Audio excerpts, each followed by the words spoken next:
Barangay Love Stories. Love Stories. May mga taong nahihirapan na gusto nating mailigtas sa mga problemang kinakaharap nila. Pero may mga taong kahit na anong pilit mong tulungan ay wala pa rin ginagawa para makaahon sa kanyang kalagayan. Ikaw kapuso, tumulong ka na ba ng isang taong ayaw magpasaklolo? Dear Papa Dudut, ako nga pala si Rodney, 26 years old. Nangyari ang kwento ko may 1 taon na ang nakakalipas. Kwento ito ng katrabaho kong si Riva na naging biktima ng pangbubugbog at pang-aabuso ng kanyang live-in partner na si Antonio. 10 taon ang tanda ni Riva sa akin, Papa Dudut, pero hindi yon naging hadlang para maging malapit kami sa isa't isa. Naalala ko pa nga noong una ko siyang nakilala. Pumasok siya sa CR ng mga lalaki habang andon ako at umiihi. Ang akala ko ay nagkamali lamang siya ng pinasukan, yun pala ay sinadya niyang doon sa CR na mga lalaki pumunta para umihi. Nakita kasi niyang sabay na pumasok ang 2 babaeng katrabaho namin na lagi na lang siyang binubuli dahil sa pagiging awkward at weird niya. Pinabantayan pa niya nga ako habang nasa loob siya ng cubicle dahil baka raw may pumasok na ibang lalaki. Doon ako nagkaroon ng interes sa kanya. Pero hindi ko naman tinuloy ang pagkakagusto ko sa kanya dahil nalaman kong meron siyang ka-live-in na 50 anyos na lalaki. Yun na nga po si Antonio. Si Antonio nga marahil ang naging daan para mas makilala ko pa si Riva. Nalaman ko na binubugbog ni Antonio si Riva sa tuwing nakakainom siya o di naman kaya ay nakagamit ng ipinagbabawal na gamot. Minsan nga raw ay binubugbog na lang noon ni Antonio si Riva dahil gusto lang ng lalaki.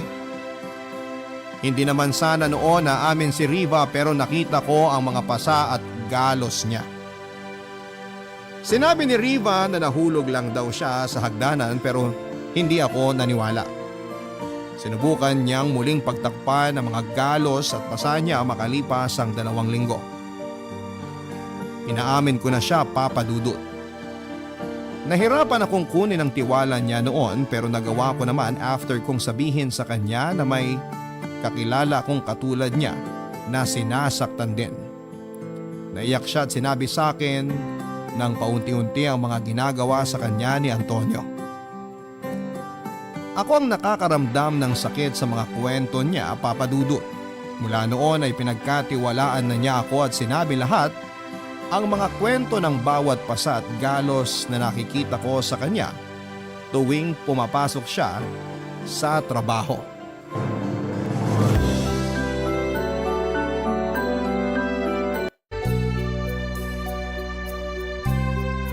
Good morning, Riva. Ha? Sabi ko, good morning. Good morning din. Tulala ka na naman dyan. May iniisip lang na babayarang utang sa katapusan. Ay, teka, naipit yung buhok mo sa kwelyo ng uniform mo. Ayusin ko. Wag! Tatanggalin ko lang naman yung pagkakaipit ng buhok mo. Ayos lang. Sinadya ko talaga yan. Yan na ba uso ngayon? Ay. May pasa ka ba dyan sa bandang leg mo? Wala. Sa akin ka pa ba maglilihim? Hindi naman kasi pasa yun. Eh ano? Chikinini. Bago yan ha? Paso. Paso? Sana napaso ka lang sa plancha ng buhok mo. Paso ng sigarilyo. Si Antonio na naman na may gawa niyan, no? Hindi lang kami nagkaintindihan. Minsan di rin tayo nagkakaintindihan eh. Pero di naman kita pinaso ng Yossi kahit kailan. Hindi ko kasi narinig na pinapaabot niya yung ashtray niya. Akala ko kasi remote yung kailangan niya eh. Katabi kasi ng remote yung ashtray. Kala ko yun yung tinuturo niya. Kaya ikaw ang ginawa niyang ashtray. Nainis lang siya kasi parang natangahan siya sa akin. Huwag mo na ngang rasunan yung ginawa niya sa'yo. Sinabi ko lang naman kung ano nangyari. Para kasing dinedepensa mo pa yung mali niya eh. Maliit na paso lang naman to. May nabili naman akong gamot online na mabilis magpawala ng paso. Bumili ka pa ng marami. Mukhang mapapadalas mong gamitin eh. Para namang pinagdarasal mo pa. Di ko na kailangan ipagdasal kasi sigurado naman akong mangyayari ulit. Para talagang gusto mong mangyari ulit ha? Sa ating dalawa, parang ikaw nga tong may gustong mangyari ulit yun eh.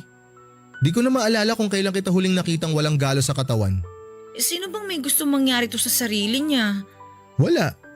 Pero kasi hinahayaan mong mangyari sa'yo. Alam mo namang wala akong laban.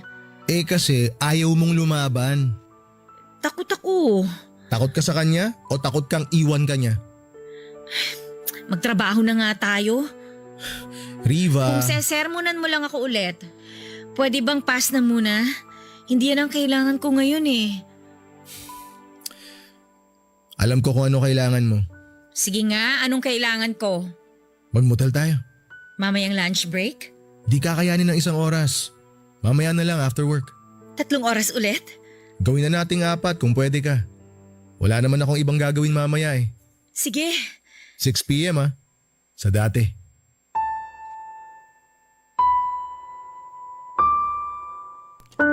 Madalas po kaming nagmomotel noon ni Riva, Papa Dudut. Pag nasa motel kasi kaming dalawa noon ay nakakalimutan niya lahat ng pangbubugbog ni Antonio sa kanya. Pero gusto ko lang pong linawin na hindi kami nag-aano ni Riva sa motel, Papa Dudut. Ginawa lang naming tambayan ang motel para makatakas si Riva sa mga problema niya kay Antonio. Madalas kami noon na nagmo-motel kapag may bagong galos o pasa si Riva. Alam na kasi namin noon na sa tuwing binubugbog siya ni Antonio ay hindi umuuwi si lalaki sa bahay nila. Kaya malaya noon si Riva para makatambay kasama ako. Naging regular na kami sa motel at madalas naming ilagay sa guest book ay Mr. and Mrs. Lazaro. Wala rin namang nakakahuli sa amin na kakilala kapag nagpupunta kami noon sa mga motel. Siniguro kasi naming malayo sa mga bahay at trabaho namin ang motel na pagtatambayan namin. Saka para hindi na rin noon maghinala ang mga katrabaho namin, mas nauunang umaalis para pumunta sa napag-usapan naming motel si Riva. Saka naman ako susunod noon kapag nakapag-settle na siya doon. Naalala ko nga noong unang beses na inaya ko siyang magmotel. Nasa trabaho pa lamang kami noon at ginusto niyang mag-OT para hindi muna umuwi. Sinabi kasi niya na wala siyang kasama dahil alam niyang hindi uuwi si Antonio. Sinamahan ko siya sa office at nagkunwari akong may ginagawa. Nagkakwentuhan na lamang kami after niyang matapos ang trabaho niya at napansin ng guard na nakatambay na lamang kami at bawal yon sa trabaho. Kaya napilitan kaming umalis para maghanap ng pupuntahan. Natakot kaming pumunta sa mga public places dahil mabilis lamang ang chismis kapag may nakakita sa aming magkasama. Nag-isip kami ng pupuntahan na hindi kami makikita ng ibang kakilala namin. Hindi naman noon po pwede na sa inuupahan ko magstay dahil bed spacer lamang ako at bawal ang bisita. Mas lalong hindi noon pwede sa bahay ni na Riva dahil baka biglang sumulpot ang asawa niyang si Antonio. Hanggang sa biglang naisip ni Riva na magmotel na lamang kaming dalawa. Nailang pa ako kasi motel yon. Naisip ko nga na baka gustong may mangyari sa amin ni Riva pero sinabi niya na wala siyang plano. Gusto lamang niya noon na tumambay sa lugar na walang makakakita sa amin. Kaya motel ang naisip niyang puntahan at syempre, mura pa.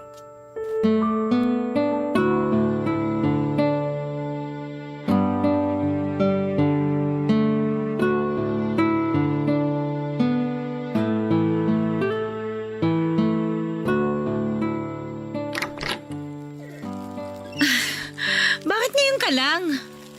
Nakipagdaldalan pa kasi sa akin yung janitor eh. Ready ka na? Ano, dala mo ba lahat ng kailangan natin? Dala ko na ang mahiwagang baraha. Pag nabore tayo mag-tong-its, pwede tayo mag-solitaryo. Yung merienda natin? Bumili ako ng spicy na leeg ng manok sa kanto. Uy, favorite! Tsaka chocolate na gatas, pang tanggal ng anghang. Galing! Bumili rin ako ng 3-in-1 na kape. Tingin mo makakahingi tayo ng mainit na tubig dito? Dala ko naman yung electric kettle ko galing sa office. Wow, prepared! Siyempre, alam ko na mahilig ka sa kape kaya binaon ko na.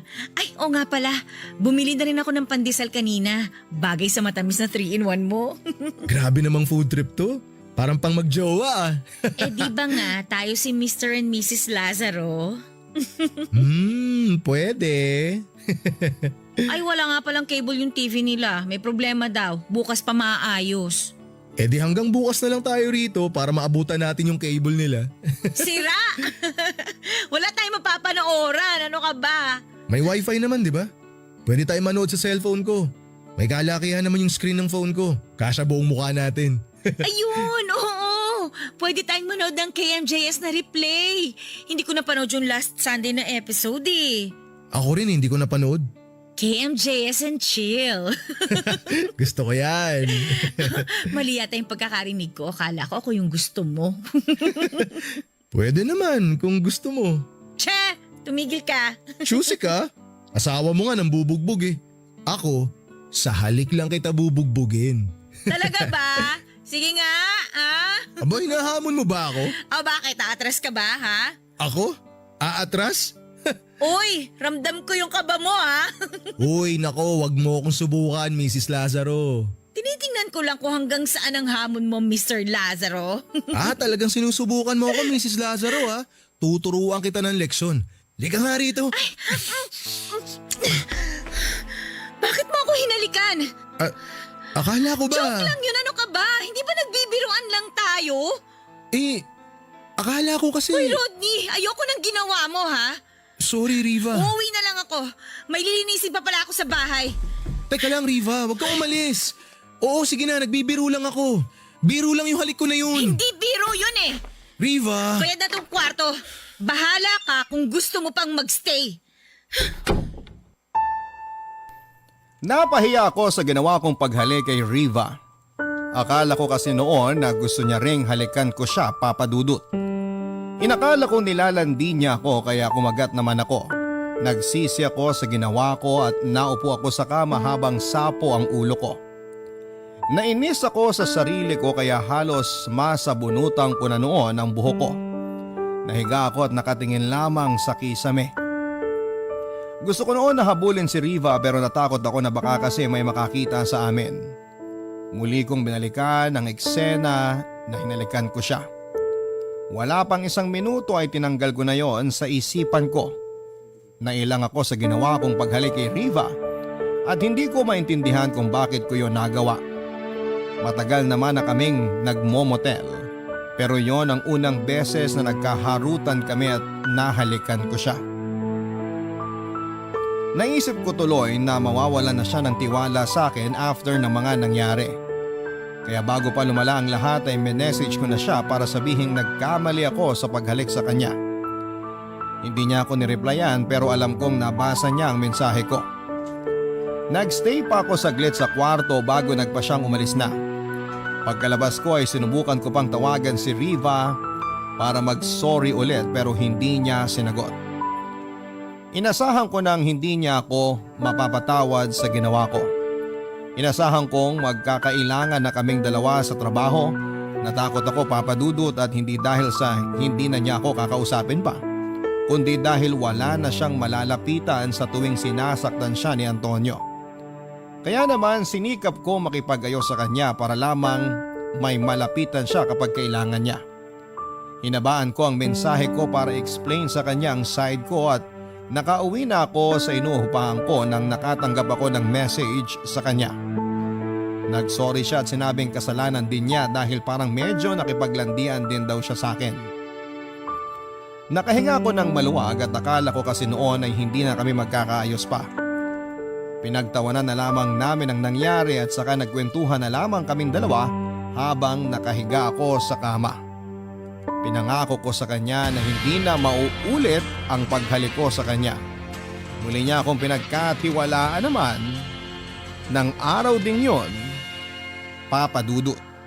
Barangay Love Stories. Barangay Love Stories. Sa totoo lang, noong hinalikan ko si Riva ay wala naman akong ibang naramdaman.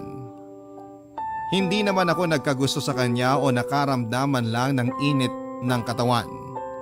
Gusto ko lang noon na halikan siya dahil yon ang naisip kong paraan para matauhan siya. Naisip ko kasi na baka may gusto siya sa akin kaya sinagad ko yung pagkagat ko sa biro niya noong nasa motel kami. Baka kasi yon ang paraan noon para iwan na niya si Antonio. Naisip ko na baka ma-realize niyang meron pang ibang lalaki na handang magmahal at mag-alaga sa kanya. Yung lalaking irerespeto siya at hindi sasaktan. Naisip ko na madali ko na lang sigurong maturuan ng sarili kong mahalin si Riva dahil nagka-crush naman ako sa kanya dati bago ko siya naging kaibigan. Naisip kong baka pwede kong maibalik at mas mapatindi ang nararamdaman ko sa kanya oras na piliin niya ako kesa kay Antonio. Papadudot may hero complex kasi talaga ako. Yun bang gusto ko na nagliligtas ako ng taong may problema o may kailangan dahil masarap yon sa pakiramdam. Nagsimula yung hero complex ko sa ate ko. Naalala ko pa ang ate ko sa probinsya. Tulad ni Riva ay madalas din siyang binubugbog noon ng asawa niya. Kasama nila ako dati sa bahay nila para makatulungan ko si ate sa pag-aasikaso sa bahay kapalit ng pagpapaaral nila sa akin. Kaya naman nakita ko kung paano itrato si ate ng asawa niya hindi lang tuwing nalalasing yung asawa niya. Kahit nga walang bahid noon ng alak sa katawan si lalaki ay madalas pa rin niyang pinagbubuhatan ng kamay si ate dahil mainitin ang ulo niya kahit sa mga maliliit na bagay. Kaya si ate ang napagbabalingan niya noon madalas. Saka ko lang nalalapitan noon si ate pagkatapos siyang bugbugin ng asawa niya dahil natatakot din naman ako noon. Kaya ako nainis sa sarili ko dahil saka ko lang siya sinasaklolohan pagkatapos siyang mabugbog. Wala naman kasi akong magawa noon dahil nakikitira lamang ako. At sinabi ni ate na huwag nang makisabay sa galit ng asawa niya dahil baka madamay ako. Sinunod ko ang utos ni ate at yun ang pinakamalaking pagkakamali ko dahil sa pagsunod sa ate ko ay namatay siya ng walang laban dahil sa pananakit ng asawa niya. Nakulong ang asawa niya habang ako naman ay napadpad sa Metro Manila para makipagsapalaran.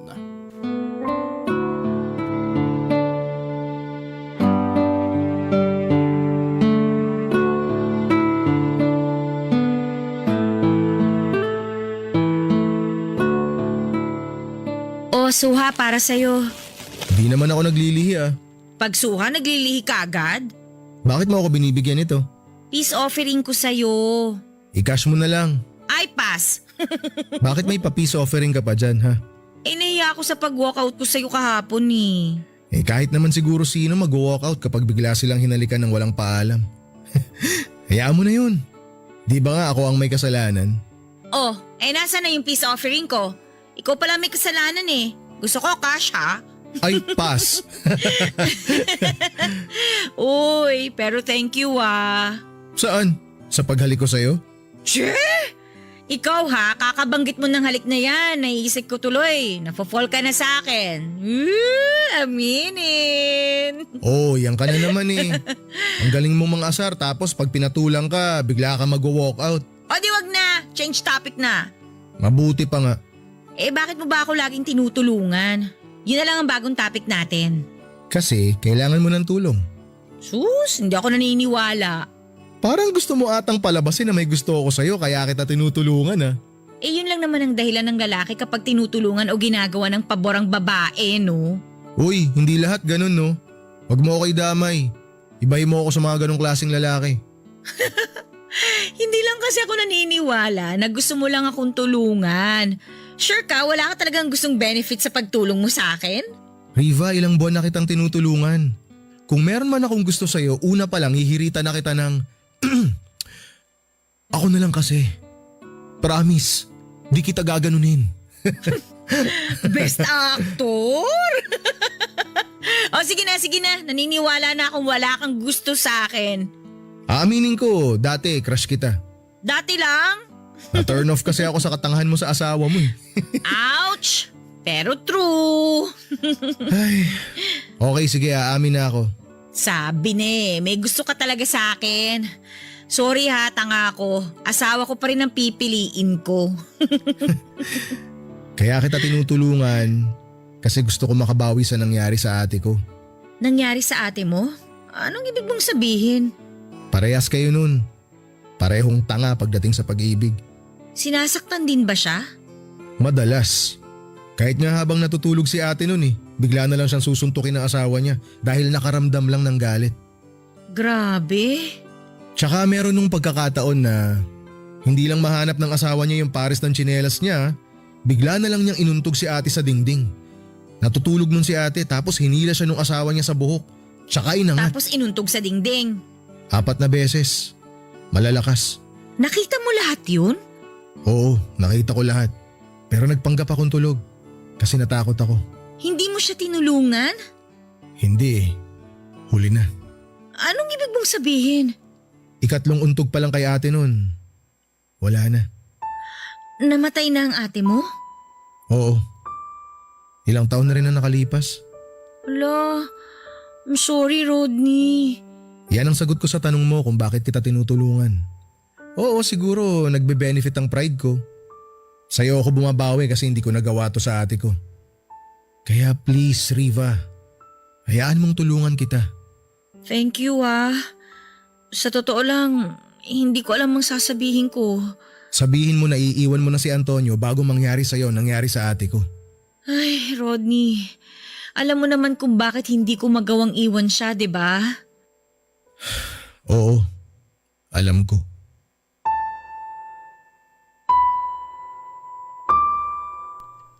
Kinasal sa ibang babae si Antonio bago niya nakilala si Riva. Naging kabit si Riva at siyang pinili ni Antonio kesa sa mag-ina niya. Natauhan si Antonio makalipas lamang ang 1 buwan at gusto niyang bumalik sa asawa niya pero pinigilan siya ni Riva. Tinakot ni Riva si Antonio na magpapakamatay siya kapag iniwan siya ni lalaki. Kaya naman napilitang magstay sa kanya si Antonio at sinikap ibalik ni Riva ang dating pagmamahalan nila pero nanlamig na si Antonio. Mas pinili ni Antonio na uminom kasama ang mga barkada niya. Dala din ng lungkot. Hindi naman siya pinigilan ni Riva dahil nakukonsensya siya dahil pinipilit niyang magstay sa kanya si lalaki. Hindi na nakita pa ni Antonio ang kanyang anak sa una niyang asawa kaya mas lalong nadurog si Antonio. Tuluyan na nga nagbago ang relasyon nilang dalawa at naramdaman ni Riva na wala na talagang pagmamahal sa kanya si Antonio. Walang magawa si Riva noon kundi ang umiyak. Naging mahina si Riva papadudot dahil lagi siyang mag-isa. Kaya noong may nagpakita sa kanya ng atensyon ay bumigay siya. May nakilala si Riva sa dating trabaho niya. Nagmalasakit ang lalaking yon kay Riva hanggang sa naging komportable na sila sa isa't isa. Aminado noon si Riva na malungkot lamang siya kaya niya pinatulan yung lalaki. Kahit papaano raw noon ay nakakalimutan ni Riva ang pag-iisa kapag kasama niya yung lalaking yon. Nakonsensya rin sa huli si Riva at tinapos ang namamagitan sa kanila nung lalaki. Sumama ang loob ng lalaki sa ginawa niya kaya sinumbong niya si Riva kay Antonio. Yun ang simula ng pangbubugbog ni Antonio kay Riva. Hindi niya natanggap na matapos niyang piliin si Riva kesa sa mag-ina niya ay nagawa pa niyang manlalaki. Kaya nga tinanggap na lamang ni Riva ang pangbubugbog ni Antonio kung yun ang paraan para mapatawad siya. Mula noon ay lagi na lamang mainit ang ulo ni Antonio dahil hindi niya magawang kalimutan ang ginawang pangangaliwa ni Riva. Hindi naman nila maiwan ang isa't isa dahil wala na rin silang alam na pupuntahan.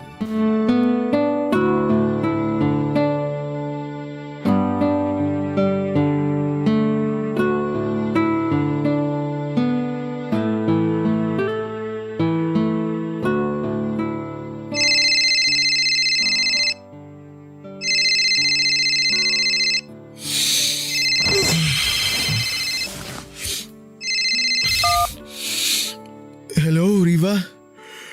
May kailangan ka? Rodney? Oh, Ayos ka lang? Bakit ka umiiyak? Si Antonio eh. Sinaktan ka na naman ba niya? Hindi. O ano? May kasama siyang babae sa kabilang kwarto. Ano? Masahista raw pero narinig ko nag-extra service din yung babae. Kanina pa ba yan? Oo eh. Naririnig ko na nga yung ungol ni Antonio ngayon. Ano ba naman yan? Umalis ka na muna dyan. Hindi pwede. Hahanapin niya ako pagkatapos nila. Baka magalit siya. Eh kesa naman binabastos ka niya ng ganyan. Kailangan ko lang ng kausap. Riva naman. Please, Rodney. Kailangan ko lang ng kaibigan ngayon. Kaya nga nagiging kaibigan ako sa'yo ngayon. Kaibigan mo ako na nagsasabi sa'yo na umalis ka na dyan. Please, maawa ka naman sa sarili mo. Kailangan ko ng kaibigang makikinig sa akin. Makinig ka rin naman sana sa akin, Riva. Rodney, kumalma ka muna. Paano ako kakalma? Tingnan mo nga yung ginagawang pambababoy sa'yo ni Antonio. Di na makatarungan yan eh. Alam ko. Talaga? Alam mo? Parang hindi. Huwag ka namang magalit sa akin, oh. Ikaw na nga lang tumalalapitan ko eh. Anong gusto mong gawin? Kwentuhan tayo. Yung masaya. Yung makakalimutan ko kung ano yung nangyayari sa kabilang kwarto. Kaya mo bang maging masaya kahit alam mo na may nagbibigay ng extra service sa asawa mo sa kabilang kwarto? Kailangan ko eh. Baka mabaliw na ako kapag hindi ko inaliw yung sarili ko. O tahan na. Sige, ganito na lang. Naalala ko yung nakadate ko dati. Nung unang salta ko rito sa Manila. Naku, gusto kong makimarites dyan. Umiinom kami ng soft drinks noon. Tapos, nagpapakyut na siya sa akin. Tapos. Hihigop sana siya sa straw pero dahil nga nakatitig siya sa akin, imbis na sa bibig niya pumasok yung straw, dumiretso agad sa butas ng ilong niya. Ay, hala, ano ba yan? Kung ako yung babaeng yan, baka kumaripas na ako ng takbo dahil sa hiya. Kunwari na lang, di ko nakita yung nangyari para di siya masyado mapahiya. Pero kitang-kita ko na namula yung mga pisngi niya. Pagkatapos masundot ilong niya, nakatitig pa rin ba siya sa'yo? Nako, hindi na. Sa straw na siya nakatitig. Nag-iingat na, baka sa butas ulit ng ilong niya masuot eh. Naalala ko tuloy yun ang ligaw sa akin dati. Grabe. Ano namang kwento ng manliligaw mo? Nakasakay kami sa jeep doon. Tapos nung bababa na kami, sabi ko pumara na siya. Eh medyo nataranta yata kaya sabi niya dun sa jeepney driver, "Manong, bye-bye!" Talaga? Nakakatawa yun. Tapos grabe yung...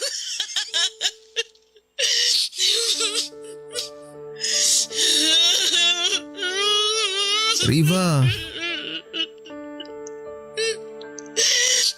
Rodney, hanggang kailan ba ako paparusahan ni Antonio sa kasalanan ko? Hanggang nandyan ka. Hanggang hinahayaan mo na parusahan ka niya. Pinagsisisihan ko naman lahat ng ginawa ko eh. Bakit ba ang hirap kong patawarin? Maling tao kasi ang hinihingian mo ng tawad. Mahal ko siya, Rodney. Mahal ko si Antonio. Hindi habang buhay rason ng pagmamahal para manatili ka sa isang relasyon. Please, Riva. Umalis ka na dyan. Hindi ko kaya. Hindi ko pa kaya.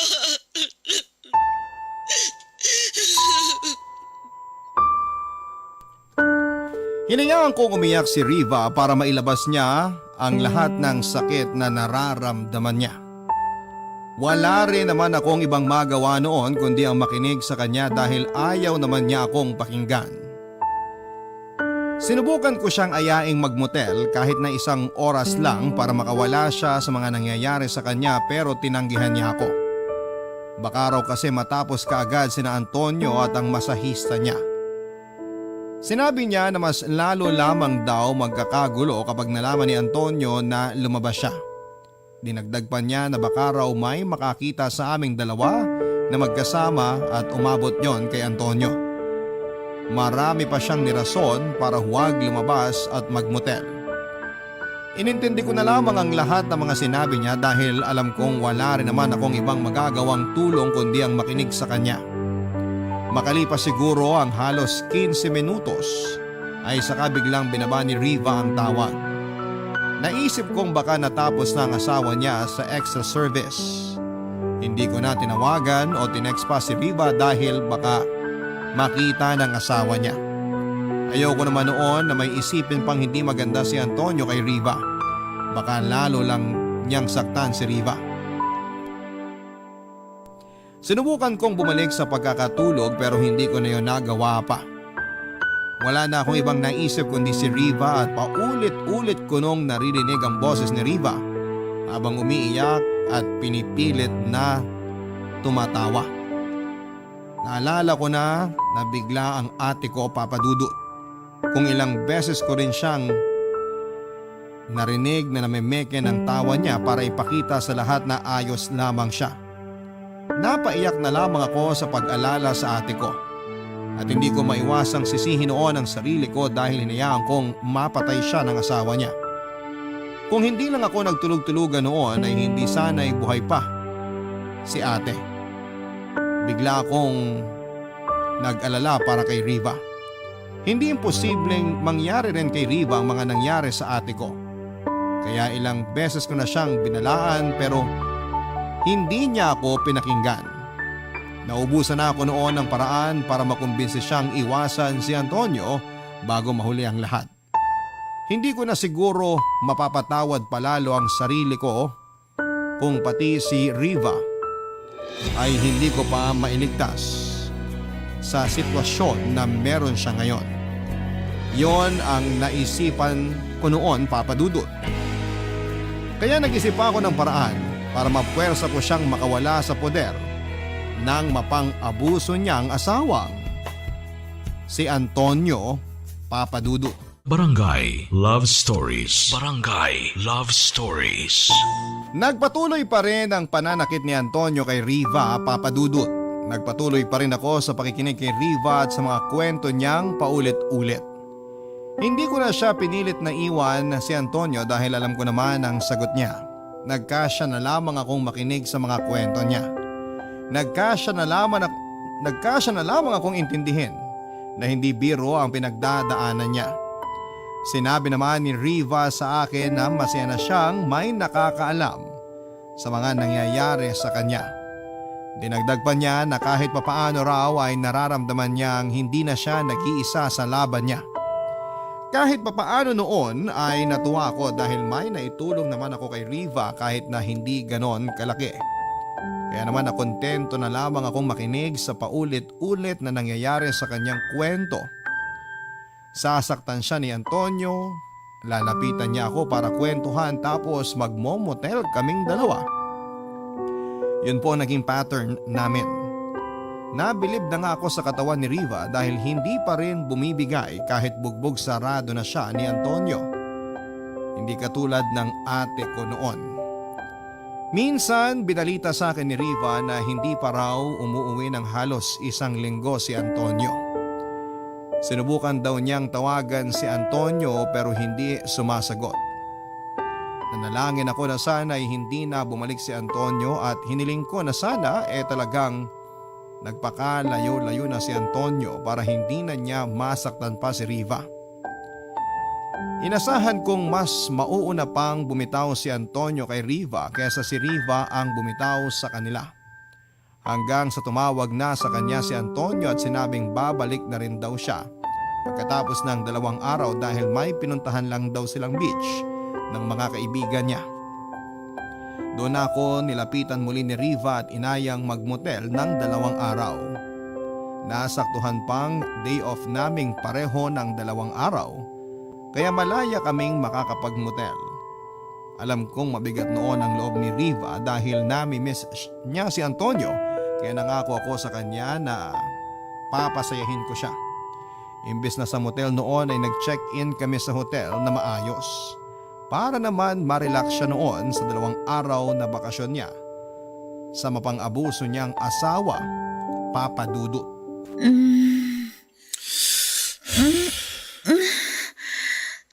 Yan. Diin mo. Diin mo. Ito. Okay na ba? Yan, sige pa. Oh, ayan. Aray! Ano ba yan? Nasagad mo naman. Sorry. Ang lambot kasi ng paa mo eh. Parang nabali pa yata yung buto ko sa masahe mo eh. Ang tibay kaya ng buto mo. Ilang beses ka nang binugbog ng asawa mo pero going strong pa rin ang bones mo. Sagana sa calcium? Ay nako, che. Oh, hilutin mo naman tong kaliwang pa ako. Makapag-utos naman to. Oy, di ba ikaw nga to nag-volunteer na mamasahihin ng mga paa ko? Yes, ma'am. Ma'am Lazaro. Ma'am Lazaro ang itawag mo sa akin. Chos! Ewan ko sa'yo. Akin na nga yung kaliwang paa mo. Oh, eto na. Oh, teka. Hindi pa rin gumagaling tong paso ng Yossi sa kaliwang paa mo? Hindi pa eh. Naubusan kasi ako nung pinapahid ko. Mukhang bagong paso lang to ha. Iba to sa nakaraang paso mo eh. Huwag na lang nating pag-usapan. May ibibigay pala ako sa'yo. Ano yung ibibigay mo? Hulaan mo.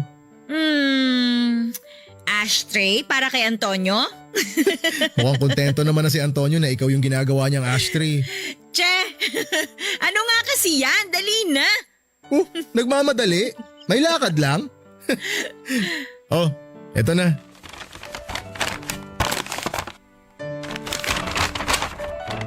Oh, concealer at foundation? Di ko sure kung tama yung kulay o shade o kung ano man ang tawag nyo dyan. Nagpatulong lang ako sa sales lady sa mall. Okay na to. Salamat ha. Alam mo, naghanap pa ako ng sales lady na kakulay mo para mas madali naming mahanap yung tamang shade ng concealer at foundation. Bakit naman itong naisipan mong bilhin? Nakakatawa ka. Alam mo palang foundation at concealer. Bihira lang mga lalaki may ganyang superpowers ha. Alam ko naman na yan dati pa. Lagi kong sinasamahan si ate na bumili niya nung buhay pa siya. Mahilig din ba siya mag-makeup dati? Oo, mahilig. Hilig niyang make-upan yung mga pasa at galos niya. Kaya siya bumibili niyan dati. Kaya mo to binili sa akin ngayon. Oo. Para di ka nagkukulay talong lagi kapag pumapasok ka sa trabaho. Mukhang di ka na nakakabili ng makeup mo lately. Tsaka nag-iisip na rin yung ibang mga katrabaho natin. Hayaan mo sila. Wala akong pakialam. Riva, Oh, paano kaya kung magsama na lang tayo? ano? Magtanan tayo. Magpakalayo-layo tayo rito. Dun sa hindi tayo mahahanap ni Antonio. Rodney naman. Makinig ka muna sa akin. Di naman kailangan na may nararamdaman tayong pagmamahal sa isa't isa eh. Magsasama lang tayo as friends. Para hindi ka na masaktan ni Antonio. Eh paano yung mga trabaho natin? Makakahanap din tayo kung saan tayo mapapadpad. Baka mas maganda pa nga eh. Sige. Teka, payag ka na? Talaga? Bakit? Ayaw mo ba?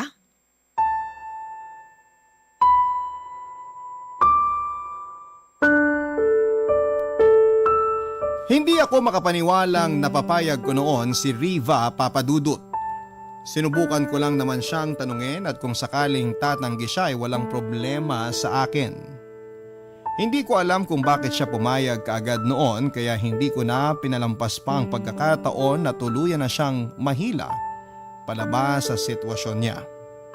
Natuwa ko sa mga sinabi niya na handa na siyang magsimulang muli. Sinabi niya na oras na raw para patawarin niya ang sarili niya. Naiyak ako dahil sa kanya nagmula lahat ng realizations na matagal ko nang gustong itatak sa isipan niya. Hinayaan ko siyang ma-express niyang maayos ang nararamdaman niya. Nakinig ako sa kanya habang patuloy ang pag-iyak niya dahil hindi na raw niya kaya ang nangyayari sa kanya. Inamin niya sa akin na hindi na rin ganon kalakas ang katawan niya at pinipilit na lamang niyang magpakasigla sa trabaho para hindi mahalatang bugbog na ang buong katawan niya. Niyakap ko siya dahil sa tuwa, Papa Dudut. Hindi ako makapaniwalang natauhan na sa wakas si Riva. Kung ako lang ang masusunod, Noong araw ding yon ay pwede na kaming umalis habang wala pa si Antonio, pero nakiusap si Riva na aayusin muna lahat sa bahay nila bago siya sumama sa akin. Wala kaming ginawa buong araw kundi ang planuhin ang pag-alis namin. Nagkausap kami na tatapusin muna ang buwan bago kami magtanan para makuha pa ang huling sahod namin. Hindi na namin plano noon na mag-resign pa ng formal para hindi makahalata at magduda ang mga katrabaho namin. Naisip kasi naming baka puntahan ni Antonio ang trabaho namin at malaman niyang sabay kaming nag-resign. Wala naman kasi kaming plano ni Riva na ipaalam sa lahat na magkasama kaming dalawa na lalayo. Nagplano rin kami kung paano niya unti-unting kukunin ang mga damit niya. Sinabi ko na iuwi ko muna sa inuupahan ko ang mga damit na mahakot niya sa bahay nila. Sinek din namin ang mga naipon naming pera para malaman kung sapat ba yon sa pagsisimula namin. Hindi ganong kalaki ang nakompute namin pero sinabi ni Riva na meron siyang mga alahas na pinamana sa kanya ng nanay niya. Sinabi niya na pwede naming isang layon kung sakali mang magkulang ang perang hawak namin. Papadudot wala na talagang atrasa noon ang plano naming magsimulang muli malayo sa mapanakit niyang ka-live-in.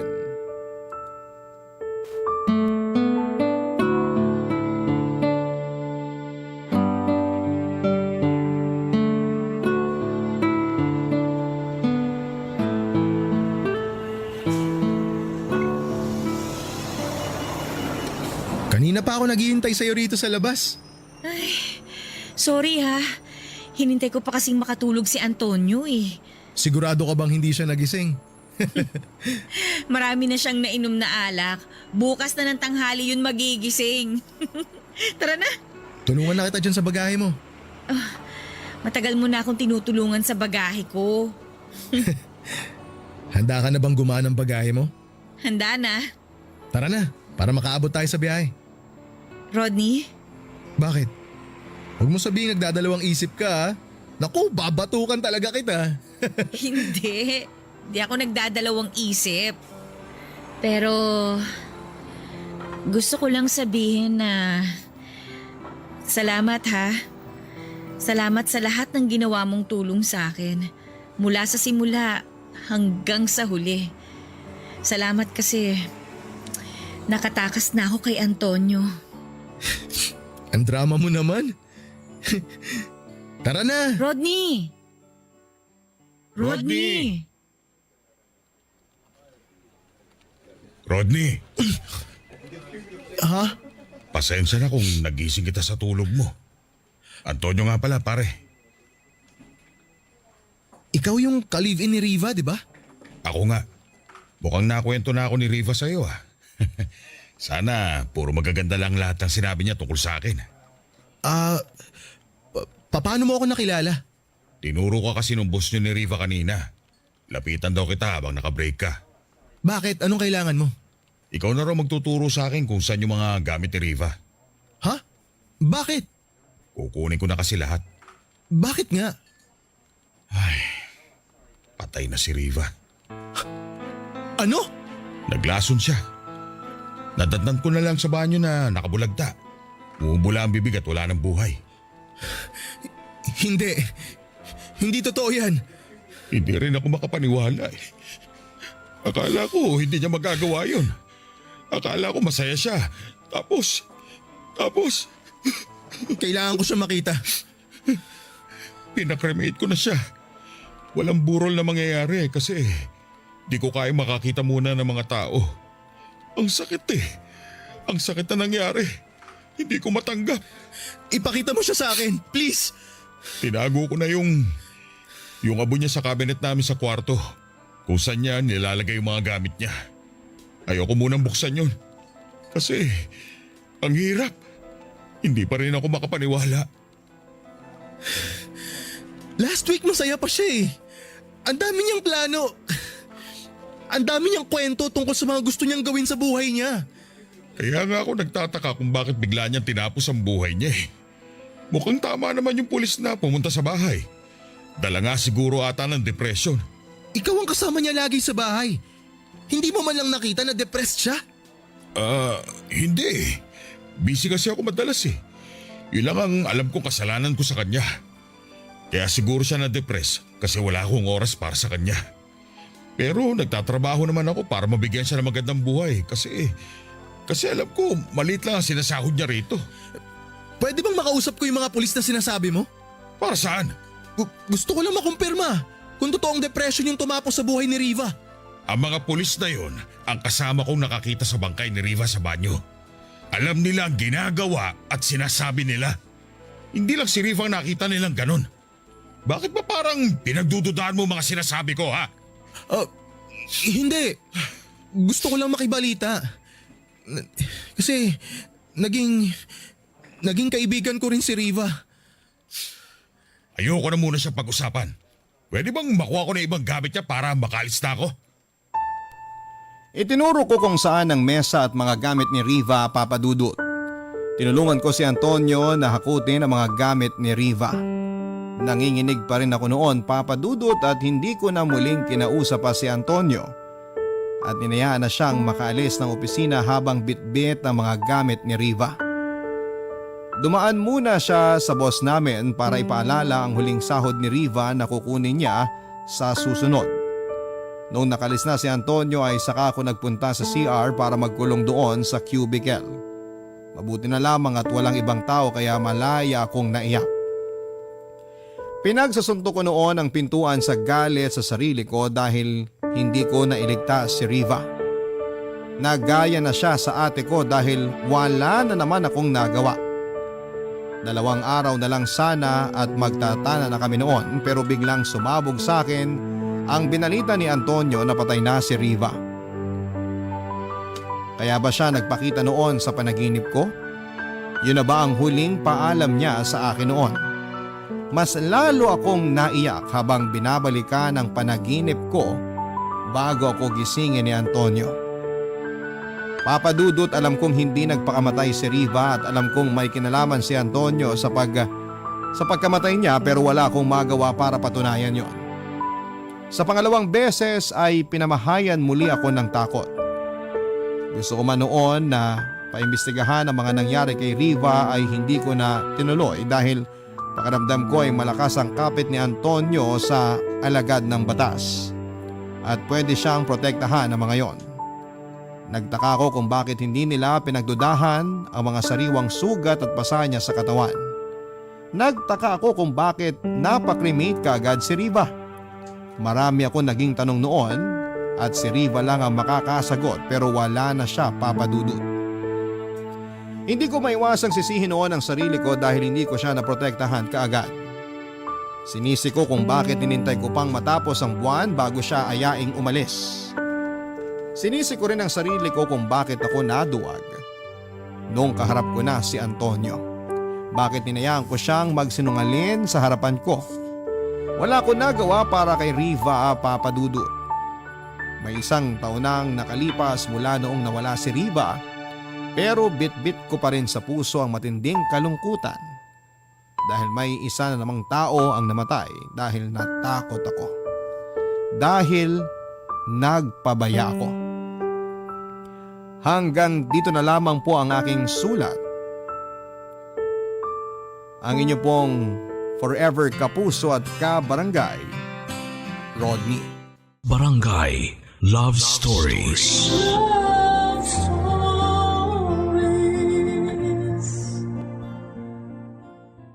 Barangay LS 97.1. 97.1. Number 1. Forever. Kabarangay, i-share mo ang iyong barangay love stories. Sabay-sabay nating pakinggan ang iyong kwento ng pag-ibig, buhay at pag-asa. Ipadala lang sa barangaylovestories@yahoo.com. Barangay Love Stories. Love Stories. Mga kapuso, ang isang ina ay handang pagsilbihan ng kanyang mga anak sa abot ng kanyang makakaya. Ang isang ina, kahit napapagod na, ay hindi yan titigil hanggat alam niyang kailangan siya ng mga anak niya. Ikaw, kapuso, ano ba ang kayang gawin ng iyong ina para sa'yo.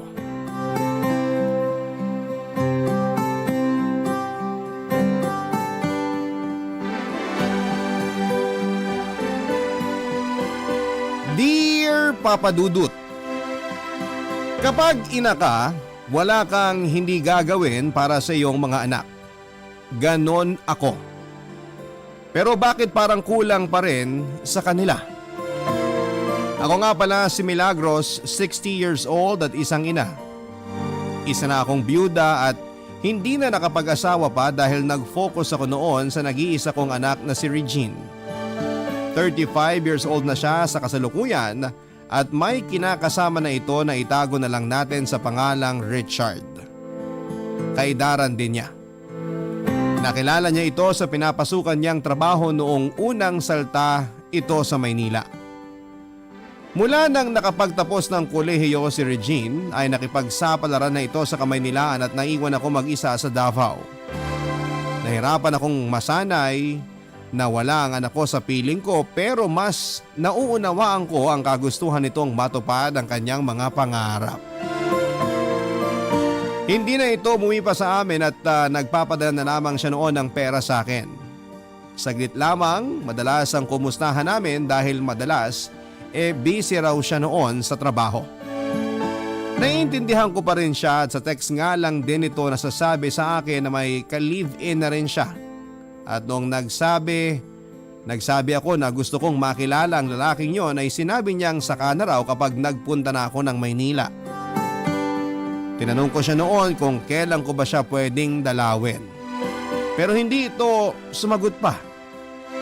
Naghintay ako ng pagkakataon para payagan na niya akong puntahan ko siya at nangyari yon noong nagsimulang maging alert level 2 na ang NCR.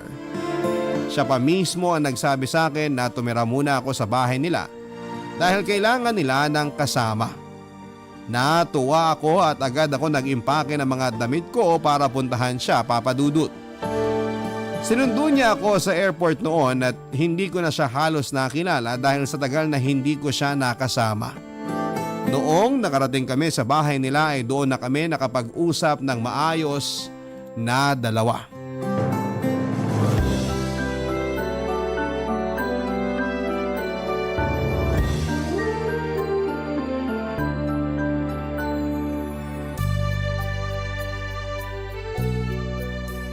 Grabe pala talaga ang traffic dito sa Maynila. Masasanay din kayo. Hindi ko lang maisip kung paano ka nakikipagbakbakan sa traffic araw-araw. Lalo't sabi mo malayo ang trabaho mo rito sa inuupahan nyo. Nasanay na rin ako, Nay. Ganon din si Richard. Oo nga pala, anong oras ba ang uwi ng asawa mo? Pauwi na rin yon. Kailangan lang niyang ayusin yung pinablatter namin sa pulis. Pinablatter? Yung dati naming kasambahay. Ninakawan kami rito. Pansin niyo bang kokonti na lang ang appliances namin dito? Ref at microwave na lang yung natira. Kung kaya niya lang bitbitin niyang ref siguro pati yan tinangay na rin niya. Grabe naman! Paano bang nakalusot yun sa inyo? Nagbabakasyon kami nung ninakawan niya kami. Kasama yung boyfriend niya, sabi nung mga nakakita. May mga nakakita naman pala Bakit hindi man lang nireport sa mga pulis? Sinabi niya sa mga nakakita na maglilipat na raw kami ng bahay. Di na sila nagduda. Napakahayop naman pala ng kinuha niyong kasambahay. Sana hindi na lang kayo kumuha. Lalo't mahirap magtiwala sa panahon ngayon. Kailangan kasi namin na maglilinis ng bahay. Wala kaming oras ni Richard na asikasuhin ng bahay kasi panay ang OT namin. Pagod kami lagi pag uwi lalo kapag galing kaming OT. Huwag niyo naman kasing sagarin ang mga katawan niyo. Oo, at mga bata pa kayo. Pero Sana, Nay, habang nandito kayo sa bahay, makatulong man lang sana namin kayo sa pag-aasikaso rito. ay, alam mo namang walang problema sa akin yan. Mahilig ako maglinis ng bahay at hindi ako mapirme kapag may kalat. Mabuti naman kung ganon. Ayoko na rin kasing kumuha pa ng kasambahay na bago. Nakakadala na. Sinabi mo pa. Oo, wag na lang talaga kayong kumuha. Hayaan mong ako na lang ang bahala rito at kayo namang mag-asawa kumayod lang kayo ng kumayod. Salamat, Nay, ha? Oo nga pala, Nay. Madalas pakalat-kalat ang gadget at pera ni Richard dito. Sana mailigpit nyo ng maayos. Para namang sobrang kati ng kamay ko para pag-interesan pa ang pera ng asawa mo. Hindi naman po yun ang ibig kong sabihin, Nay. Sinasabi ko lang para maliwanag sa inyo. Pagkatiwalaan mo ko, anak. Hindi malikot ang kamay ko. Nung bata ako... Sabi ko na nga ba ibabalik mo yung nakaraan. Minsan lang akong nagnakaw ng pera noon. At alam mo naman na para rin sa'yo yun. Inaapoy ka na ng lagnat at wala akong pera pang pa-ospital sa'yo. Kasi inubos nyo sa kakasugal. Mali ko yun, oo. Nagbago naman ako, anak. Sana naman mapagkatiwalaan mo na ako ulit. Nakakatroma lang kasi talaga yung kasambahay na nagnakaw sa amin. Naalala ko lang tuloy bigla yung pagnanakaw nyo nun. Hindi na yun mauulit pa. At saka, sarili kong pamilya pag nanakawan ko. Ano ba namang klaseng tao ako kung gagawin ko yun? Huwag ka mag-alala, anak. Hindi maglilikot ang kamay ko rito sa bahay mo. Salamat naman kung ganun. Asan ba ang banyo nyo at gusto ko nang makaligo? Kanina pa ako naglalagkit sa biyahe. Doon, Nay, sa gawing kanan ng kusina.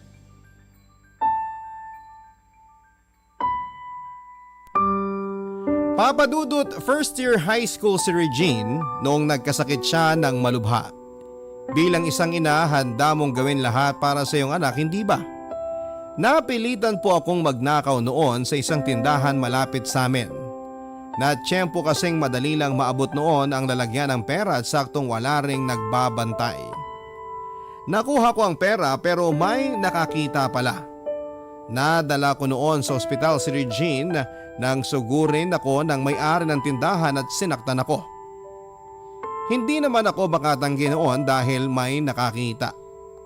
Nasaksihan lahat yon ni Regine at alam ko minsan sinesuwerte ako pero madalas ay minamalas po ako noon. Isa pa ito sa kinagalit noon ni Regine dahil nakikinita na raw niya na hindi siya makakatungtong ng kolehiyo dahil sinusunog ko na kaagad ang perang hawak ko. Mas lalo tuloy akong napursiging magsugal para may maipon ako na pampaaral para kay Regine. Pero minalas pa rin po ako.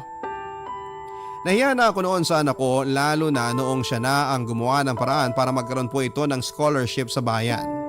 Siya ang nagtaguyod sa kanyang pag-aaral imbes na ako na ina niya. Kaya naiintindihan ko siya noon kung malaki ang naging tampo nito dahil hindi ko siya natulungan sa pangarap niya.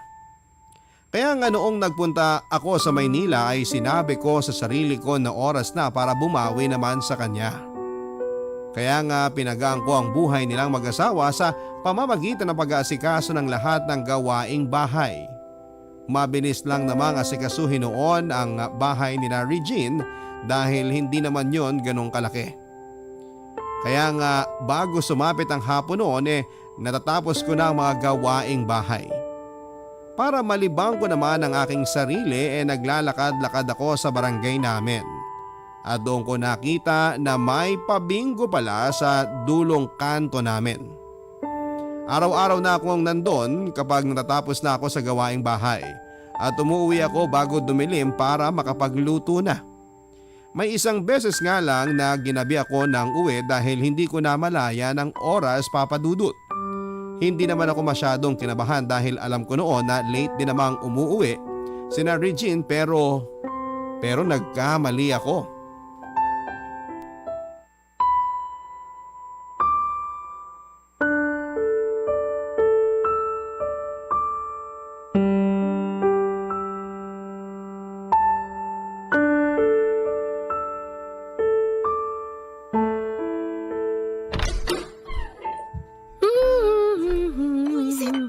Buisit! Regine! Nakauwi ka na pala. Napaaga ka. Akala ko mamaya ka pa uuwi. Sumama ang pakiramdam ko kaya di na ako nag-OT. Ganun ba? May gusto ka ba? Gusto kong kumain. Ay, teka, magluluto ako. Ngayon pa lang kayo magluluto? Anong oras na Kasi... Saan ba kayo galing? Bakit di man lang kayo magsabi kung lalabas kayo ng bahay? Andyan lang ako sa kabilang kanto. Ano naman yung ginawa nyo ron? Nanood ng bingo. Nanood o nagbingo kayo? Nanood lang. Wala naman akong pera para maglaro. Manonood ngayon, pero baka sa susunod ay magsusugal na naman kayo. Ay, hindi anak. Natapos ko na kasi yung mga gawaing bahay kaya lumabas ako para aliwin naman yung sarili ko. Wala naman kasi kayong TV kaya wala akong mapagpalipasan ng oras. Kasalanan ba namin kung nanakawan kami? Hayaan nyo, kapag nakaipon na, yan ang una naming bibilin para di na kayo magsugal uli. Sabi ko naman sa'yo hindi na ako babalik pa sa pagsusugal. Wala naman akong pera para ron. Parang nagpaparinig pa yata kayo ah. Ha? Ilang beses nyo nang sinabi ang wala kayong pera. Gusto nyo bang bigyan ko kayo? Diretsahin nyo na lang ako. Hindi naman. Ayoko lang kasing isipin mo na nagsusugal na naman ako. Hay, magluto na kayo bago dumating si Richard. Sige. Yung madali na lang ang lulutuin ko, ha? Pwede bang igisa ko na lang yung corned beef? Corned beef na naman? Baka gutom na gutom ka na. Corned beef kaninang umaga, corned beef na naman ngayong gabi? Di titingin ako ng ibang dilata rito. Hindi namin ginagalaw yung mga delata dahil pang emergency lang yan. Lalo't pandemic pa rin. Baka bigla-bigla na namang mag-lockdown limitado na naman ang paglabas-labas. Ganun ba? Sige. Kaya nga kayo na malengke nung nakaraan, di ba? Anong balak nyo sa mga karne, gulay at isda dyan sa ref? Bubulukin nyo lang? Hindi po ganun kadaling kumita ng pera. Alam ko naman yun, anak. Para kasing hindi Huwag na sanang mainit ang ulo mo. Paano bang hindi iinit ang ulo ko, Nay? Tingnan nyo nga. Kahit bahaw, wala. Hindi na tumauulit. Blackout bingo kasi kanina kaya ako ginabi ngayon. Hindi ko na malayan ang oras. Pero dati naman bago dumilim nakakauwi na ako. So matagal-tagal na pala kayong pumupunta dyan sa bingo na yan. Oo, pero para lang palipasin ang oras. Imbis na pumirmi lang kayo rito sa bahay at maglinis, sinasayang nyo pa oras nyo doon. Nakapaglinis naman ako. Nakapaglinis? Bakit yung cabinet sa kusina di man lang naayos yung laman? Bukas ko dapat aayusin yun kasi gusto ko sanang magpabili sa'yo ng panibagong lalagyan ng mga nakatambak dyan. Wala akong perang pambili niyang lalagyang sinasabi nyo. Sige, gawan ko na lang ng paraan bukas. Hay nako, tawagin nyo na lang ako kapag nakapagluto na kayo. Idlip lang ako para palipasin tong sakit ng sikmura ko. Iniisip ko na lang na siguro talagang masama ang pakiramdam ni Regine na talagang gutom na ito, Papa Dudut. Naintindihan ko naman na pagod ito sa trabaho niya at gutom na kaya talagang makakaramdam nga naman kahit sino ng inis sa ganong kalagayan. Nasaktan lamang ako dahil para bang wala na siyang respeto sa akin. Yun ang unang beses na nakita ko siyang nagalit sa akin mula nang tumungtong ako sa Maynila. Pinilit kong iwaksi ang sama ng loob ko sa mga binitawan nitong salita, Papa Dudut. Noong natapos na akong magluto ay tinawag ko na ito para kumain. Hindi na ako sumabay noon at inayos na lamang ang cabinet. Hindi naman niya ako inayang sabayan siya at aaminin kong nakaramdam ako ng tampo noon. Yun din ang unang beses na naramdaman kong parang katulong ang turing nito sa akin at hindi isang ina. Ayokong palalimin pa noon ang naiisip ko na yon dahil masakit sa isang ina na gano'n ang turing sa iyo ng sarili mong anak. Nang mga sumunod na araw ay mas lalo kong nakumpirma na parang ang katulong ang tingin nito sa akin. Ni minsan ay hindi ito nagkusang tumulong sa pag-aayos ng bahay kahit na day off nilang mag-asawa. Hindi na lamang ako umiimik noon dahil alam kong ikakagalit na naman niya yon, Papa Dudut. Hanggat maaari, Papa Dudut, ayokong nagagalit noon si Regine sa akin. Dahil ayokong isumbat nitong muli ang mga naging kasalanan ko sa kanya noon. Ang mga kwento ng pag-ibig, kwento ng buhay at kwento ng pag-asa. Nasa Spotify na! Barangay Love Stories. Pakinggan kahit kailan, kahit saan. Barangay Love Stories sa Spotify. Kinig na, kabarangay! Hindi na ako lumabas pa noon ng bahay para manood ng bingo o kahit man lang maglakad-lakad. Natakot kasi ako na muling magalit si Regine kapag hindi niya ako nadatnan sa bahay. Sinubukan ko na lamang aliwin ang sarili ko sa barahang binaon ko papunta ng Maynila. Nag-sosolitaryo na lamang ako para palipasin na lamang ang oras habang hinihintay ang pag-uwi ng mag-asawa. Hindi pa rin pare-pareho ang oras ng uwi nilang dalawa at madalas nakakatulugan ko na sila noon sa sala kakahintay. Minsan nagtatampo na rin ako noon dahil hindi nila kinakain ang mga hinahanda ko dahil nakakain na raw sila sa labas.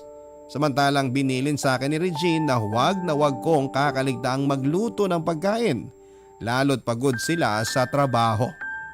Naging grabe na rin ang mga utos ni Regine sa akin, Papa Dudut. Wala na ngang pakiusap, talagang puro na lang siya utos. Tinatrato niya ako talaga bilang isang katulong at hindi bilang isang ina. Hindi yun nakakaganda sa pakiramdam. Ang nipis din ng pasensya nito sa akin sa tuwing nagkakamali ako ng linis, lalo na sa mga appliance nito. Hindi kasi ako sanay sa mga ganong appliances kaya hindi ko alam kung paano yon gagalawin. Naituro naman niya, yun nga lang dala siguro ng edad ko mabilis kong nakakalimutan talaga.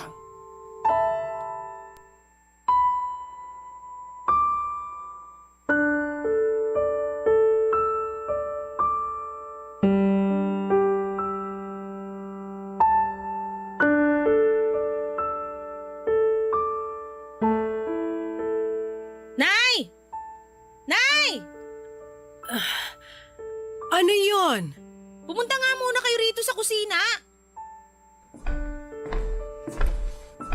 May ipagagawa ka ba? May papaulit ako sa inyo. Tingnan niyo tong microwave. Bakit di niyo man lang nilinis to? Natatakot kasi ako na ipasok yung kamay ko dyan. Baka makuryente ako. Ano ba namang rason yan, Nay? Hindi kayo makukuryente dahil hindi naman nakasaksak. Baka lang kasi mag-ground. Ay naku, Nay! Kung nakakakuryente yan, di sana lahat kami nun dito sa bahay tostado na. Nakatamaran nyo na naman sigurong linisin. Hindi naman. Mukha kasing busy na naman kayo sa pagsusugal Pagsusugal? Hindi na ako nagsusugal. Bakit may karton ng baraha dyan sa sala? Nagbabaraha ako, oo, pero pang solitaryo lang. Diyan naman nagsisimula yan Mamaya malalaman ko na lang nasa kabilang kanto na naman kayo at nagsusugal. Hindi ko na nga magawang lumabas ng bahay Ay dapat lang, Nay! Di pa tapos ang pandemya, ipapaalala ko lang ha. Kapag nagkasakit kayo, ako ang gagasto sa pang-ospital o pang-palibing nyo. Nag-iingat naman ako. Ay, basta linisan nyo na tong microwave. Tapusin ko lang yung nililinis ko sa banyo. Maghugas na kayo ng kamay at unahin nyo na tong microwave. Maya-maya lang magigising na si Richard. Alam nyo namang minu-minuto nagpapainit yun ng kape. Natatakot talaga akong hawakan yung microwave, Regine. Pasmado pa naman ako. Ano ba naman, Nay? Kakasabi ko lang sa'yo na hindi kayo makukuryente. O, tingnan nyo. Nakuryente ba ako? Regine? Okay na yung kamay nyo. Ayan nasa loob na ng microwave yung kamay nyo. Nakuryente ba kayo? Nag-ground ba kayo? Pwede na bang ilabas yung kamay ko at nagpapawis na Atukin nyo yung paligid ng microwave. Bibigyan ko kayo na 1,000 kung makukuryente kayo kapag ginawa nyo yan. Hindi na kailangan, anak. Sige at lilinisin ko na to. Mabuti naman. Kala ko makikipagtalo pa kayo Wala kasi akong alam sa mga ganitong gamit. Alam mo naman sa atin sa Davao, electric fan lang ang meron tayo. Pues iba rito sa Maynila. Kailangan ko ng mga gamit na yan para mapagaan ang buhay ko. Hindi pwedeng mag-tiis lang sa electric fan. Bakit? Mapapainit ba nun ang mga lumamig na pagkain ko? Hindi. Pagkatapos nyong linisan yung microwave, pakisilip na rin yung likuran ng ref. Mukhang may mga namatay na namang ipis dun. Sige. May parating pala akong order mamaya. Pakikuha na lang at pakisanitize bago nyo dalhin sa kwarto namin. Sige. Nahabag ako sa sarili ko sa kung paano ako tratuhin ni Regine, Papa Dudut. Kung paano niya ako kinausap para bang napakatanga kong tao. Naiyak na nga lang ako habang sinusunod ang mga inutos niya sa akin. Nanatili ako ng mas matagal sa banyo para doon pahupain ang pamamaga ng mga mata ko. Sa banyo ako nakahanap ng kapayapaan at hindi muna sana ako lalabas noon kung hindi lang may kumatok sa aming gate. Pinalipas kong muli ang ginawang yon ni Regine sa akin. Pinalubag ko na lamang ang loob ko at sinabi ko sa sarili kong pagod lang siguro ang anak ko sa kanyang trabaho. Bukod kay Regine ay napapadalas din ang mga inuutos ng kanyang asawang si Richard. Nung una maayos naman itong nakikisuyo pero siguro nang tumagal naging komportable na siyang mag-utos. Lalo na tuwing nakikita niya noon kung paano ako utusan ni Regine. Kaya siguro nakigaya na rin siya. Hindi ko makakalimutan noon Papa Dudut noong isang beses na nilapitan ako nito para mag-utos. Wala noon si Regine at si Richard lamang ang kasama ko sa bahay. Habang nilalagay ko noon sa cabinet ang mga damit nila, lumapit ito sa akin.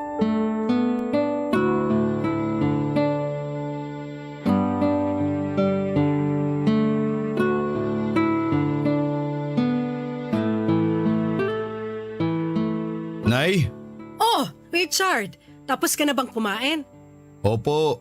Nilagay ko na rin sa lababo yung pinggan para madali nyo nang mahugasan mamaya. Ah, sige. Tapusin ko lang tong pagsasalansa ng mga damit nyo. Ay, nga pala. Nay, may ipapasuyo sana ako eh. Ano yon? Napansin ko kasi na di nyo sinasama sa mga nilalaban nyo yung mga underwear ko eh. Baka pwede nyo nang isama sa susunod. Ah, akala ko kasi personal na gamit na yon. Ano naman ho kung personal? Kasi syempre parang hindi naman ata maganda na ako pa yung naglalaban ng sinusuot mong pangtago ng ari mo, di ba? Ang straightforward naman, Nay. Talaga bang pati yun ako pa rin ang maglalaba? Syempre naman po. Sayang naman yung sabon at tubig kung di nyo pa isasabay sa mga nilalaban nyo, di ba? Para sana, minsanan na yung paglalaban nyo. Maliliit at madali lang namang laban ang brief mo. Oo nga kaya nagtataka ako bakit di nyo nilalaban. Kasi akala ko kaya mo na yung gawin. Bakit po yung kay Regine kayo yung naglalaba? Kahit nga yung may tagos kinukusot nyo pa. Anak ko naman yun. Anak nyo na rin ako, di ba? Asawa ko si Regine. Pamilya na tayo. Nakakatampo naman kayo, Nay, kung di nyo gagawin yun para sa akin. Nakakailang kasing O gawin. sige, ako na lang ang maglalaba. Bahala na kung mapagod ako at mapasma. Isipin nyo, galing na akong trabaho. Pagod na ako tapos kailangan ko pang asikasuhin yung paglalaban ng mga brief ko. Pwede namang ibabad ko na lang para matanggal agad yung dumi. Tapos laban mo na pag may oras ka. Hindi ka na matatagalang pusutin kasi… Okay, sige. Ako na rin ba yung maghuhugas ng pinagkainan ko? Kasi di ba personal ko namang ginamit yon? Ako nang bahala ron. Ako na lang, Nay. Nakakahiya naman sa inyo. Mukhang di mo na kayang ayusin yung mga ginamit ko. Wala naman akong problema sa mga hugasin. Maliit lang naman yun na pakiusap, pero sige. Gusto ko lang naman mabawasan yung pagod ko. Yung pag-uwi ko ng bahay, wala na sana akong ibang gagawin kundi magpahinga. Pero di ko pala yun magagawa. Richard naman. Isipin nyo, mas malaki pa yung ambag kong pera sa bahay na to kaysa kay Regine. Pero di man lang ako mapagsilbihan dito ng tama. Mali ba yung tanggihan kong laban ng mga brief mo? Hindi lang talaga ako sanay naglalaban ng underwear ng ibang tao. Yung asawa ko nga nung nabubuhay pa hindi ko na ipaglaban ni minsan ng salawal niya. Napakamalas naman niya kung ganun. Hindi naman sa malas. Nahihiya lang din siyang ipalabas sa akin gawa ng… Hindi nyo na kailangang magpaliwanag. Siguro nga di pa rin pamilya ang turing nyo sa akin kaya ayaw nyo akong ipaglaba. Masyado bang nakakadiri ang brief ko? Nung huli kong chinek, wala namang kahit na anong marka o amoy para pandirian nyo ng ganyan O sige na Richard, wag na nating pagtalunan to. Lalabang ko na lahat ng brief mo. Kung napipilitan kayo… Hindi ako napipilitan. Gusto ko rin gawin yon bilang pasasalamat na pinatuloy niyo ako sa bahay niyo. At syempre, dahil tinuturing na rin kitang sarili kong anak. Salamat sa pagtanggap sa akin bilang anak nyo.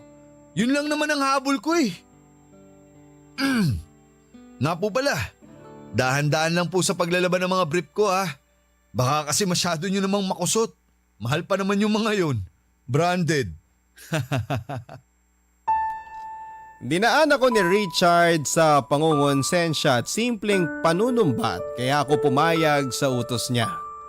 Mula noon tinuloy-tuloy na niya ang ganong gawain para mapapayag ako sa mga gusto niyang gawin ko. Hanggang isang araw ay para na lamang kong robot na sunod na lamang ng sunod kahit na hindi nahintayin pa ang pangungonsensya o panunumbat.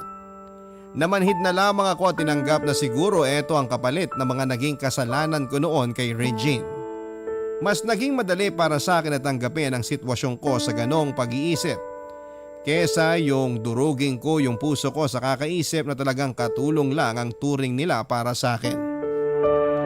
Gustuhin ko man noon na kausapin sila sa posisyon ko sa bahay ay hindi ko rin nagawa dahil ako yung nahihiya. Naisip ko kasi na baka isumbat sa akin lahat ng nagastos nila para sa pamasahe at pangkain ko araw-araw.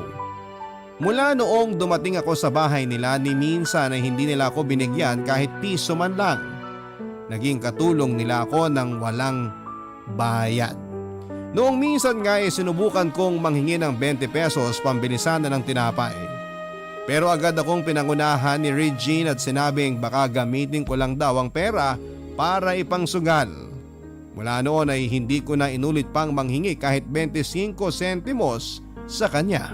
Ang mga kwento ng pag-ibig, kwento ng buhay at kwento ng pag-asa. Nasa Spotify na! Barangay Love Stories. Pakinggan kahit kailan, kahit saan. Barangay Love Stories sa Spotify. Kinig na, kabarangay! Umaasa ako dati na baka naman matuto silang makiramdam sa kalagayan ko, Papa Dudut. Pero hindi yon nangyari. Na doble hanggang sa natriple lahat ng pinapagawa nila sa akin. Ultimo yung pag-utos sa akin para ipadala yung mga gusto nilang ipadala sa mga kakilala nila, ako pa yung gumagawa noon. Papadudot may edad na ako noon at napapagod din syempre kapag nagtuloy-tuloy ang pagtatrabaho. Nais ko lang din noon na mapansin nilang ginagawa ko naman ang lahat para magpakita ng pasasalamat sa pagtanggap nila sa akin sa bahay nila pero para bang hindi nila yon nakikita. Pakiramdam ko noon sapat lang yung pagiging katulong ko sa kanila dahil marami na silang naipakain sa akin mula noong tumuloy ako sa bahay nila. Nung hindi ko na kinaya ang mga pinapagawa nila ay nagplano akong kausapin na silang pareho. Inintay ko sila isang gabi at habang ginagawa ko yon, ininsayo ko na yung mga dapat kong sabihin. Natakot pa nga ako sa magiging reaksyon nila dahil paniguradong mamasamain nila lahat ng hinaing ko. Hinanda ko na lamang ang sarili ko sa kung ano ang masasabi nila. Sakto 10:00 na ng gabi nang dumating sila at doon natuwa ako dahil kahit papaano ay good mood sila. Nakangiti pa silang pumasok ng bahay kaya naisip kong sakto lang ang oras na pinili kong kausapin silang pareho.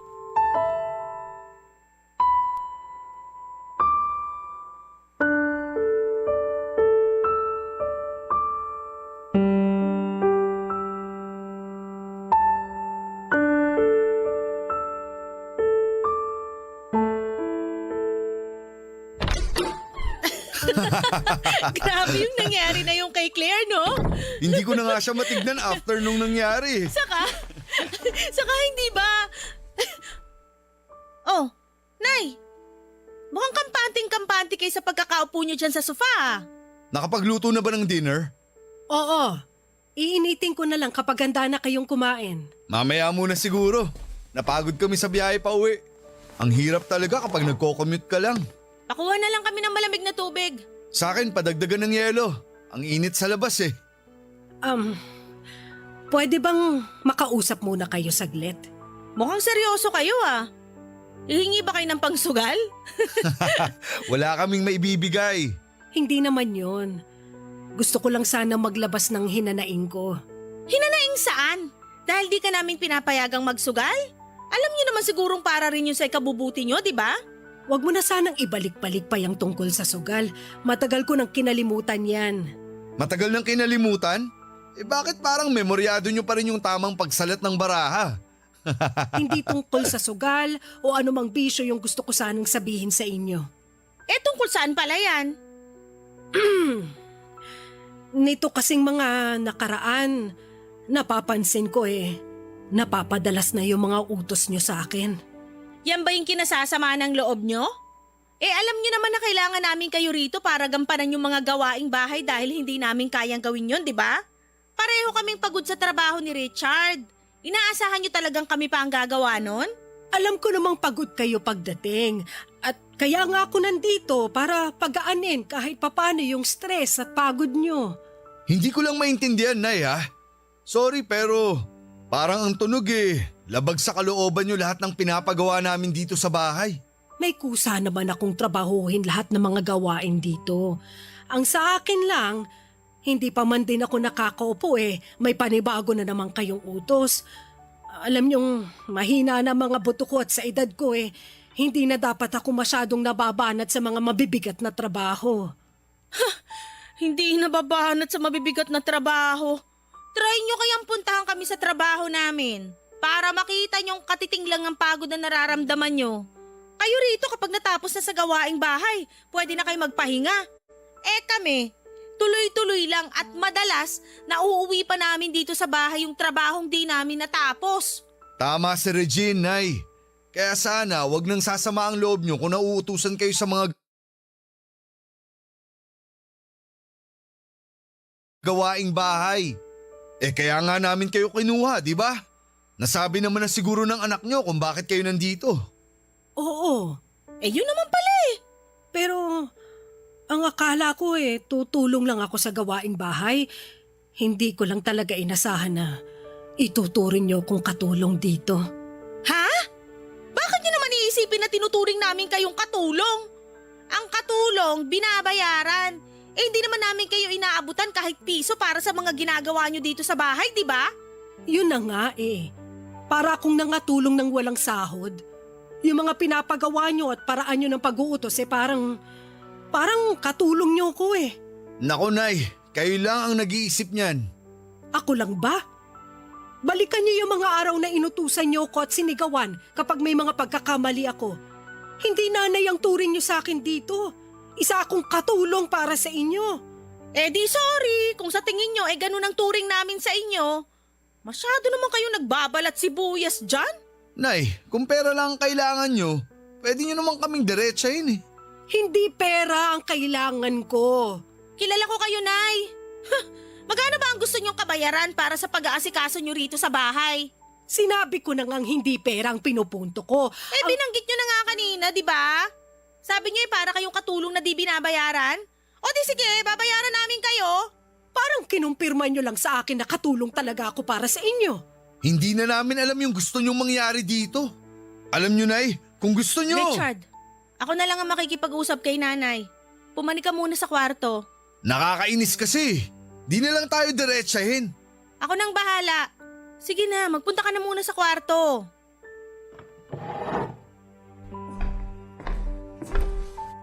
Nay, sa susunod wag nga kayong pabigla-bigla ng paghihimutok. Pasensya na. Talaga kasi… Ang ayos-ayos ng mood namin kanina Tapos sisirain nyo lang. Akala ko kasi… Pagod kaming pareho tapos babanatan nyo kami ng problema nyo rito sa bahay. O sige na, para wala na lang issue. Mula ngayon, tulong-tulong na lang sa gawaing bahay. Hindi naman yun ang… Okay na. Papanik na ako sa kwarto. Hindi na ba kayo kakain? Ipaghahain ko Bakit kayo… pa? Baka pati yan, isumbat nyo pa. Nagsisi ako na sinabi ko sa kanilang dalawa ang problema ko.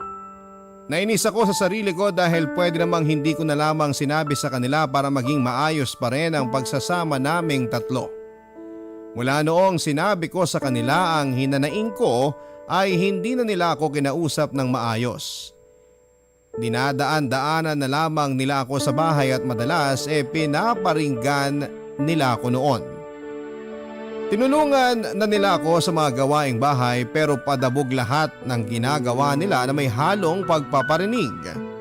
Nakaramdam ako ng hiya habang pinagmamasdan silang nag-aayos ng bahay pagka-uwi pa lamang nila. Papadudod para hindi na sila magtrabaho pa sa bahay ay sinisikap ko na noon at tapusin na pagtatrabaho nila ng sapilitan. Lalo na si Regine Papadudut. Madalas sa harapan ko siya noon gumagawa ng mga gawaing bahay para siguro ipakita na masama ang loob nito sa akin. Nananadya siya noon na ipakita sa akin na nahihirapan siya sa mga gawaing bahay na dapat ako lamang mag-isa ang gumagawa, Papa Dudut.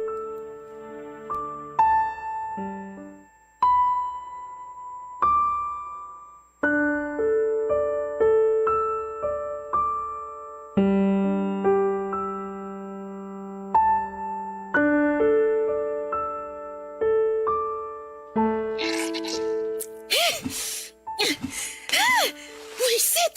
Buisit naman siya! Nak, Naglalaba ako. May iutos ka ba? wala naman akong iuutos. Eh di wag niyo na akong istorbohin dito. Iwan mo na yan dyan. Ako na lang ang maglalaban yan. Wag na. Nakakahiya eh. Baka mamaya maisumbat na naman to sa amin. Patawarin niyo na sana ako sa mga nasabi ko nung nakaraan. Nadala lang siguro ako ng pagod. At kami, hindi ba napapagod sa trabaho? Alam ko naman yun. Kaya nga humihingi na ako ng sorry eh. Wala nang magagawa yan, Nay. Nakasakit na kayo. Sana kahit papaano merong... Wala nga! Sawang-sawa na ako sa kakahingi nyo na sorry. Mula pagkabata ako, dyan na kayo magaling. Puro na lang sorry sa bawat pagkakamali. Akala nyo ba maganda yung epekto nun sa akin? Hindi! Hinding-hindi! Akala nyo matatapalan lang ng sorry lahat? Pwes nagkakamali kayo. Kaya nga nandito ako bumabawi sa'yo eh. Bumabawi na kayo sa lagay na yan? Eh parang konting pagod lang eh, atrasado na naman kayo. Anak, kung alam mo lang na masaya naman ako sa Davao noon. Eh di bumalik kayo roon. Mas maganda nga atang andun kayo eh. Kung bakit naman kasi naisipan kong kunin kayo dito sa Maynila? Masaya ako roon. Pero mas masaya ako rito kasama ka. Kung alam mo lang na nangungulila ako sa'yo lagi nung nasa Davao pa ako. Eh di sana inayos niyo yung pagiging nanay niyo sa akin nung nasa Davao pa ako para hindi ako nangating umalis sa lugar na yon. Kaya nga sising-sisi ako. Dahil hindi man lang ako nakabawi sa'yo nung nandun ka pa.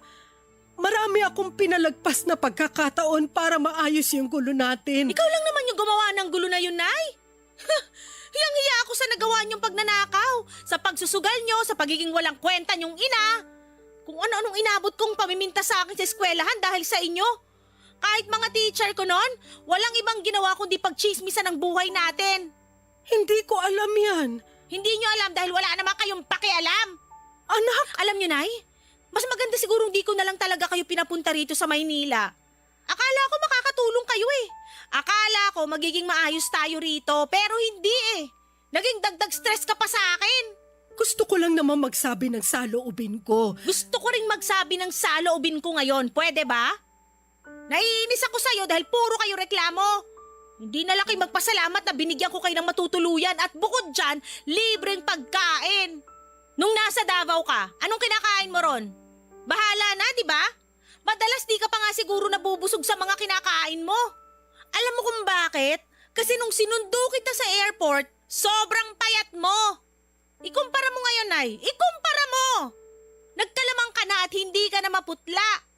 Wala man lang bang pasasalamat sa naiambag naming pagkain dyan sa sikmura mo? Salamat. Sa susunod na sahod namin, maglalaan kami ng pera para ipangpamasahin nyo pa uwi ng Davao. Kahit patong-patong na ang bayarin namin, gagawa pa rin kami ng paraan para sa pamasahe at allowance nyo pa uwi. Okay na ba? Anak, wag mo naman akong pauwiin. Ayos naman ako rito eh. Hindi, Nanay. Mas lalo lang nagkakalamat ang relasyon natin sa ginagawa nyo eh. Pwede bang kalimutan na lang natin yung nasabi ko nung nakaraan? Bigyan niyo pa ako ng isa pang pagkakataon. Hindi na yun mauulit. At kapag naulit, pauuwiin ka na talaga namin, ha? Oo, sige anak. Ako pa ang kusang uuwi kapag naulit yun. Ming mag-ina. Tiniis kong wag magsalita tungkol sa nararamdaman ko kahit na napapagod na ako. Tiniis kong hindi magpahinga para lamang masiguradong wala silang mairereklamong dalawa kapag umuwi sila ng bahay. Marami akong tiniis. Masiguro lamang na hindi mawawala sa piling ko ang nag-iisang anak ko. Sa ngayon ay nandito pa rin ako kina Regine, Papa Dudut. Nagtutuloy-tuloy pa rin sila sa pagtrato sa akin bilang katulong at nakakasanayan ko na yon sa totoo lamang. Binigyan nila ako ng 20 or binibigyan ako ng budget na 20 kada araw para ipambili ko ng tinapay at candy kung sakali mang kailanganin ko raw. Iniipon ko yon para may ipangbili ng regalo para kay Regine dahil alam kong matagal-tagal na rin mula nang nabilhan ko siya ng regalo sa kanyang kaarawan. Sana sa ganung paraan ay makabawi man lamang ako sa kanya sa dami ng nagawa kong kasalanan mula noong pagkabata niya. Maraming salamat po sa pagbasa ng aking liham. Ako ang inyong kabarangay forever, Milagros. Barangay Love Stories. Love stories.